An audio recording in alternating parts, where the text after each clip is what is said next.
নমস্কাৰ সকলোকে লহৰ কৃষ্ণলৈ স্বাগতম জনাইছোঁ। আজি অষ্টম শ্ৰেণীৰ সংস্কৃত বিষয় ষষ্ঠ সপ্তাহ ভগিনী নিবেদিতা অসমীয়া অনুবাদৰ সৈতে আগবঢ়োৱা হৈছে। ভিডিঅ'টি আৰম্ভণিৰ পৰা শেষলৈকে চাবা, অনুবাদখিনি ভাল ধৰণে শুনিবা আৰু নিজে পঢ়িবলৈ চেষ্টা কৰিবা, লগতে অনুবাদটো লিখিবলৈ চেষ্টা কৰিবা। পৰৱৰ্তী পৰ্যায়ত প্ৰশ্নোত্তৰসমূহ আগবঢ়োৱা হ'ব, গতিকে চেনেলটো চাই থাকিবা। ভগিনী নিবেদিতা পাঠ্য অসমীয়া অনুবাদ আগবঢ়াইছোঁ, চাই ল'বা। ভগিনী নিবেদিতায়াः জন্ম সপ্তষষ্ঠি অধিকম অষ্টাদশ শততমে वर्षे अक्टोबर मासस्य चतुर्विंशतितारिकायां उत्तरी आयर्लैंड मध्ये अल्स्टर नामके नगरे अभवत्। भगिनी निवेदितार जन्म 1867 চনত অক্টোবৰ মাহৰ 24 তাৰিখে উত্তৰ আয়াৰলেণ্ডৰ অলষ্টাৰ নামৰ নগৰত হৈছিল। ঐশ্যা মূল নাম মাৰ্গাৰেট নোবল আছিল। এওঁৰ মূল নামটো আছিল মাৰ্গাৰেট নোবল। ঐশ্যা পিতা একः ক্ৰান্তিকাৰী দেশভক্ত মাতা চ ধৰ্মশীলা মহিলা আছিল।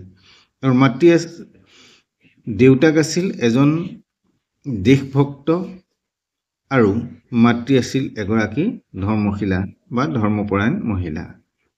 মাৰ্গাৰেট অপি স্বপিতা ক্ৰান্তেः পাঠং মাতুঃ সংসৰ্গাৎ সন্ত স্বভাৱম অৱাপ্তৱতী। এওঁৰ দেউতাকৰ পৰা দেশৰ ভক্তিৰ বিষয়ে আৰু মাকৰ পৰা সন্ত স্বভাৱ গ্ৰহণ কৰিছিল। বাল্যকালে এব ঐশ্যা পিতা দিবংগতা অভাৱত। বাল্যকালতে অৰ্থাৎ সৰুতেই তেওঁৰ দেউতাকৰ মৃত্যু হৈছিল। তদা মাতা এব ঐশ্যা লালনং পালনম অকৰৎ। তেতিয়া মাকে এওঁক ডাঙৰ দীঘল কৰিছিল। সা অধ্যয়ন অধ্যাপনে নিয়োজিতা তস্যৈ ঈশ্বৰ আৰাধনাং প্ৰতি প্ৰচিতৱতী। তেওঁ অধ্যয়ন আৰু অধ্যাপনাত নিয়োজিত হৈও ঈশ্বৰৰ ভক্তিত বা আৰাধনাত নিজকে অৰ্পণ কৰিছিল। অধ্যাপন কালে এব সা আইৰিছ ক্ৰান্তিকাৰীণাং সম্পৰ্কে আগতঃ। অধ্যাপন কৰি থকাৰ সময়তে তেওঁ আইৰিছ ক্ৰান্তিকাৰী বা দেশভক্তসকলৰ সম্পৰ্কলৈ আহে। সা স্বদেশস্য স্বাধীনতা সংগ্ৰামী অপি সমৰ্পিতা আছিল। তেওঁ দেশৰ স্বাধীনতা সংগ্ৰামত নিজকে সমৰ্পণ কৰিছিল। একতঃ ক্ৰান্তি মাৰ্গেঃ অপৰতঃ চ আধ্যাত্মে ৰুচি এবং তস্যা মনসি দ্বন্দ্বপূৰ্ণ বিচাৰং জাতম। এটা দিশত দেশভক্তি আৰু অন্য এটা দিশত আছিলে আধ্যাত্মিক ৰুচিত তেওঁৰ মনটো খেলি মেলি লাগিছিল। তদুপৰি স্বামী বিবেকানন্দ ভাষণং শ্ৰুতৱতী। আৰু সেইখন সময়তে তেওঁ স্বামী বিবেকানন্দৰ ভাষণ শুনিলে। ভাষণং শ্ৰুত্বা সা মুগ্ধা জাতা। ভাষণ শুনি তেওঁ মুগ্ধ হ'ল। অষ্টাদশ শততম পঞ্চনৱতিতমে বৰ্ষে তস্যা প্ৰথমবাৰং লণ্ডনং নগৰে স্বামী বিবেকানন্দেন সহ সাক্ষাৎকাৰম অভৱত। 1895 চনত প্ৰথমবাৰ লণ্ডন নগৰত স্বামী বিবেকানন্দক সাক্ষাৎ কৰিছিল। পুনশ্চ অষ্টাদশ শততম ছত নৱতিতমে বৰ্ষে স্বামীনা সহ তস্যা বাৰ্তালাপ অভৱত। পুনৰ তেওঁ 1896 চনত স্বামী বিবেকানন্দৰ সৈতে কথা বাৰ্তা পাতিছিল। বাৰ্তালাপেন প্ৰভাৱিত ভূত্বা সা স্বামী বিবেকানন্দং চ গুৰু অমন্যত। কথা বতৰাত প্ৰভাৱিত হৈ তেওঁ স্বামী বিবেকানন্দক গুৰু হিচাপে লৈছিল। ভাৰতেন স্নেহং কুৰু ভাৰতীয় জনানাং চ সেৱাং কুৰু। ভাৰতীয়সকলক মৰম কৰা আৰু ভাৰতীয়সকলৰ প্ৰতি সেৱা আগবঢ়োৱা। ইতি মন্ত্ৰং গৃহীত্বা নৱদশ শততম অষ্টনৱতিতমে বৰ্ষে সা ভাৰত দেশম আগতৱতী। এই মন্ত্ৰ সাৰোগত কৰিয়েই 1898 চনত তেওঁ ভাৰতলৈ আহে। স্বামী বিবেকানন্দ তাং সা মানসকন্যা অমন্যত। নিবেদিতা এটি নাম চ প্ৰদদাত। স্বামী বিবেকানন্দই তেওঁক মানস কন্যা ৰূপে মানি নিবেদিতা নাম প্ৰদান কৰিছিল। শ্ৰী অৰবিন্দ ঘোষ মহোদয়েন সা ভগিনী নিবেদিতা অৰবিন্দ ঘোষ মহোদয়ে তেওঁক ভগিনী নিবেদিতা তথা ৰবীন্দ্ৰনাথ ঠাকুৰ মহোদয়েন লোকমাতা ইতি নামনা বিভূষিতা। যেনেধৰণে অৰবিন্দ ঘোষ মহোদয়ে ভগিনী নিবেদিতা তথা ৰবীন্দ্ৰনাথ ঠাকুৰে তেওঁক লোকমাতা এই নামেৰে বিভূষিত কৰিছিল এবং চিৰকুমাৰী ভগিনী নিবেদিতা লোকমাতা অভৱত। এনেধৰণে চিৰকুমাৰী ভগিনী নিবেদিতা লোকমাতা হৈ পৰিছিল। কলকাতা নগৰস্য বাগবজাৰ নামক স্থানে স্থিত নিজ গৃহং সেৱা কুটীয়া নামনা প্ৰচাৰিত গতি। তেওঁ কলকাতা নগৰত থকা বাগবজাৰ নামৰ স্থানত যি নিজৰ ঘৰ আছিল সেৱাৰ কুটিৰ হিচাপে ঘৰ হিচাপে তেওঁ প্ৰচাৰ কৰিছিল।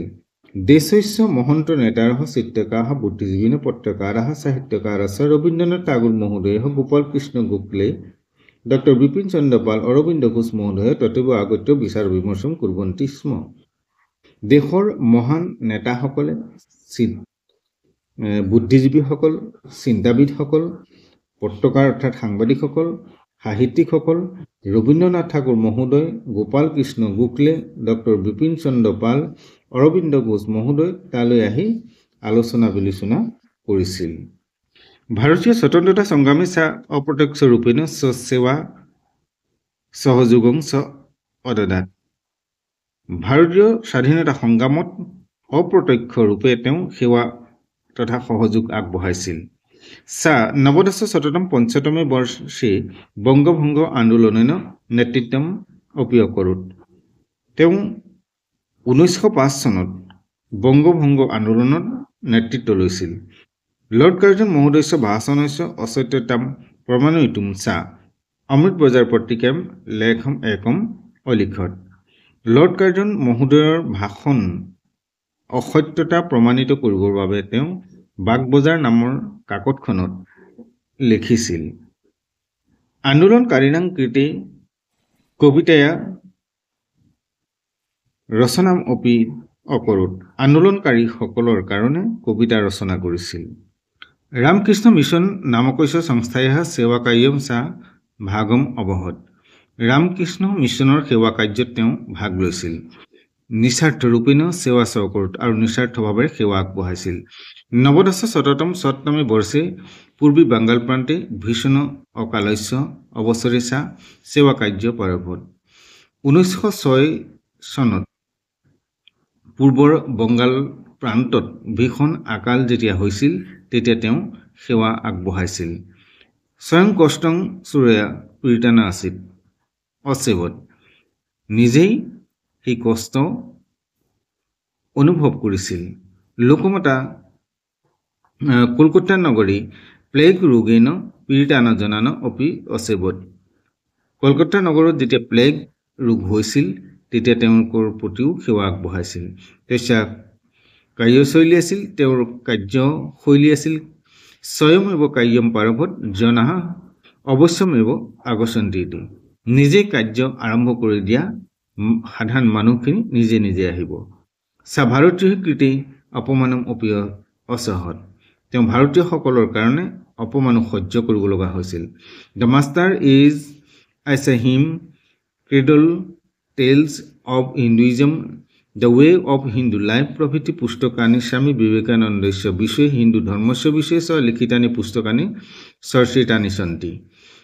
The master as a him cradle tales of Hinduism the way of Hindu life প্ৰভৃতি কিতাপসমূহ স্বামী বিবেকানন্দৰ বিষয়ে হিন্দু ধৰ্মৰ বিষয়ে লিখা কিতাপসমূহ তেওঁ চৰ্চা কৰিছিল। জগদীশ চন্দ্ৰ বসু মহোদয়নৰ লিখিত পুস্তক দ্বৈস্য বাংলা ভাষাম অনুবাদম অকৰোত। তেওঁ স্বামী জগদীশ চন্দ্ৰ বসুৱে মহোদয়ে লিখা গ্ৰন্থ দুখন বাংলা ভাষালৈ অনুবাদ কৰিছিল।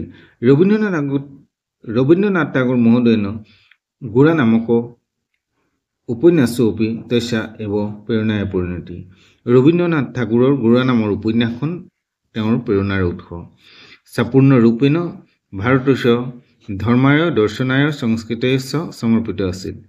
তেওঁ সম্পূৰ্ণৰূপে ভাৰতৰ ধৰ্ম দৰ্শন আৰু সংস্কৃতিৰ প্ৰতি সমৰ্পিত আছিল ভাৰতীয় নাৰীসু লজ্জা নৰ্মতা পবিত্ৰতা ইত্যাদি গুণান গৰ্বস্য কাৰক অমন্যত নতু অসভ্যতয়া তেওঁ ভাৰতীয় নাৰীৰ লজ্জা নৰ্মতা পবিত্ৰতা আদি গুণসমূহ গৰ্বেৰে সেইখিনি মানি লৈছিল আৰু প্ৰচাৰ কৰিছিল জীৱনস্য অন্তিমকালে কষ্টেন পীড়িতা আছিল জীৱনৰ শেষৰ সময়ছোৱাত বহু কষ্টেৰে পাৰ কৰিছিল জগদীশ চন্দ্ৰ বসু তেস্য ভাজ্যা অবলা বসু ভগিনী নিবেদিতা সেৱা অকৰণ জগদীশ চন্দ্ৰ বসুৰ ভাজ্যা অবলা বসুৱে ভগিনী নিবেদিতাৰ সেৱা কৰিছিল নৱদশ শততম একাদশতমে বৰ্ষে অক্টোবৰ মাসস্য দশ তাৰিকাম পৰলোক গতৱতী হিন্দু ৰীত্যা তস্যা অন্তিম সংস্কাৰ